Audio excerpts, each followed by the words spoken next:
Hello दोस्तों, कैसे हैं आप सब। भाई सभी को पता है कि एनटीए ने जो 4000 स्टूडेंट थे जो अब्रॉड में हैं उनसे केस जीत लिया हाई कोर्ट में। तो यकीन मानिए दोस्तों, ये एनटीए बहुत खुश हो रहा होगा। वो सोच रहा होगा कि मैंने बहुत अच्छा केस जीत लिया है, अब तो मैं नीट और जेईई का पेपर भी सितंबर में करवा लूँगा, सुप्रीम कोर्ट मुझको इसकी इजाज़त दे देगा। तो यार देखिए, ये सच में बहुत बड़ी हंसने वाली बात है। जो एनटीए सोच रहा है कि ये सच में उसके लिए बहुत बड़ी बात है, बहुत ज़्यादा उसको खुशी हो रही है। एक्चुअली में ये उसके लिए सबसे कमज़ोरी वाली बात है, सबसे बुरी बात है उसके लिए। यहाँ पे उसकी जीत नहीं हुई, यहाँ पे उसकी हार हो गई है। मैं बताता हूँ कैसे। देखिए, जिन 4000 स्टूडेंट को, सिर्फ 4000 स्टूडेंट ही है ना, उससे ज़्यादा तो नहीं है, 4000 स्टूडेंट को एनटीए सुविधा नहीं दे पाया।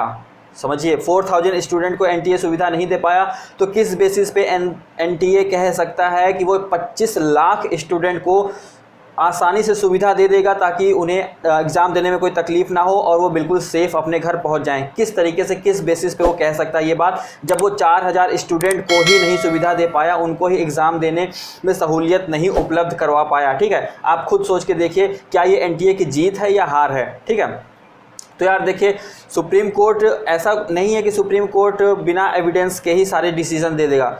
कोर्ट का मतलब यही होता है कि वहाँ पे एविडेंस चाहिए। ठीक है, वहाँ पे वादे और अच्छी अच्छी बातें, ये सब का कोई मतलब नहीं होता। ठीक है, अगर ऐसा मतलब होता ना, तो जो अपराधी लोग होते हैं वो बहुत प्रॉमिस कर देते हैं कि जज साहब हम आगे से ऐसा नहीं करेंगे, हम माँ कसम खाते हैं, और मतलब इस तरीके की जो हंसने वाली बातें होती हैं। लेकिन सुप्रीम कोर्ट उसको नहीं मानता है। क्यों? क्योंकि सुप्रीम कोर्ट सिर्फ एविडेंस को देखता है और उसी के हिसाब से अपना डिसीज़न देता है। तो अब एनटीए के पास क्या एविडेंस है भाई? उसने तो अभी तक एग्ज़ाम करवाया ही नहीं कोई भी, और जितने भी एग्ज़ाम हुए हैं, चाहे वो कर्नाटका का हो, चाहे वो यूपी बीएड का हो, या चाहे वो अभी आगे होने वाला है जो 16 तारीख को यूपी में उसका हो, सब का हाल बुरा है। सब में सोशल डिस्टेंसिंग कुछ भी नहीं रखी गई है। तो किस बेसिस पे, क्या एविडेंस के साथ एनटीए केस रखेगा, अपना क्या पक्ष रखेगा सुप्रीम कोर्ट के सामने, ताकि वो कि केस जीत सके?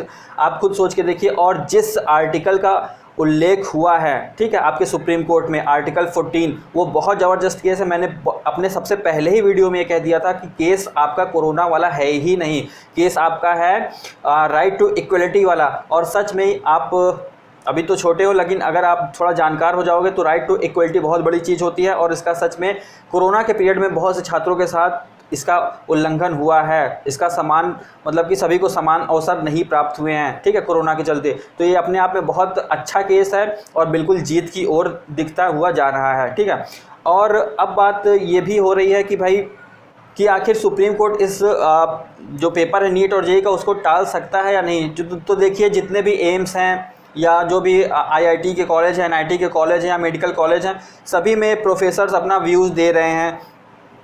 जो हेड हैं वो अपना व्यू दे रहे हैं। वो कह रहे हैं कि अगर चलो कोई बात नहीं, पेपर पोस्टपोन भी हो जाता है तो जो फर्स्ट सेमेस्टर का लॉस होगा, हम उसे कहीं ना कहीं किसी भी तरीके से मैनेज कर लेंगे। तो जब इन इंस्टीट्यूशन को, जिसमें आपको पढ़ना है, उनको ही प्रॉब्लम नहीं है आपके साथ, तो ये एनटीए को क्यों इतनी प्रॉब्लम हो रही है, ये अपने आप में समझने वाली बात तो है ही। ठीक है, पता नहीं क्या ज़बरदस्ती लगा करके रखे हुए हैं। उधर कर्नाटका हाई कोर्ट का समझ में नहीं आता। एक तो उन्होंने केसीईटी का हाल देख लिया, सोशल डिस्टेंसिंग का कुछ हुआ ही नहीं था, एग्ज़ाम कितनी बुरी तरीके से हुआ, उसके बावजूद उन्होंने कोमेट का एग्ज़ाम को 19 तारीख को करवाने का फैसला दे दिया। अब पता नहीं क्या इसमें सरकार की क्या इच्छा उनको पूरा कर रहे हैं हाई कोर्ट, वहाँ के कर्नाटका हाई कोर्ट, और पता नहीं क्या सरकार की अर्निंग से उनको क्या मतलब है।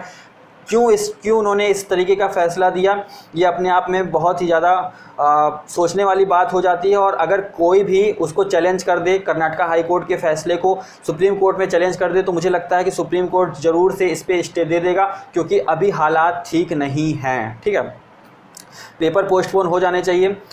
और जो भी इंस्टीट्यूशन है वहाँ पे खुद कहा जा रहा है कि पेपर पोस्टपोन हो जाएगा तो कोई प्रॉब्लम नहीं होगी। तो जब वहाँ पे कोई प्रॉब्लम नहीं है, सारी प्रॉब्लम स्टूडेंट के साथ हो रही है, वो नहीं चाहते कि इस सिचुएशन में जा कर के एग्ज़ाम दे, वो नहीं चाहते कि मास्क पहन के 4-5 घंटे वो जाएं। और मतलब उनको तो ज़्यादा प्रॉब्लम होगी जिनका ऑक्सीजन लेवल थोड़ा कम ही रहता है, जिनको सांस से संबंधी बीमारी है, उनका भी तो सोचिए यार। और आप मान लीजिए, चलिए मान लीजिए कुछ नहीं होता है, ठीक है, लेकिन 25 लाख लोग हैं, 25 लाख लोगों में से अगर एक की भी जान जाती है, ठीक है, अगर एक बंदे की भी जान जाती है, चाहे वो बड़ा हो, चाहे वो स्टूडेंट हो, चाहे स्टूडेंट का कोई भी घर वाला हो, लेकिन अगर एक की भी जान जाती है तो इसका जिम्मेदार कौन होगा? ठीक है, वो तो आपकी ही वजह से जाएगी ना, आपके ही अड़ियल रवैये की वजह से जाएगी ना, ज़बरदस्ती जो आप ठान के रखी नहीं तो हम तो एग्ज़ाम कराएंगे उसकी वजह से ही जाएगी ना जान। अगर आपको जान की परवाह ही नहीं है तो फिर तो कोई बात ही नहीं है, तो तानाशाही हो गई फिर एक तरीके से, ठीक है। वहाँ देश के बॉर्डर पे इतने हज़ारों सैनिकों को आपने लगा के रखा, किस लिए? ताकि वो हमारी हिफाजत कर सकें।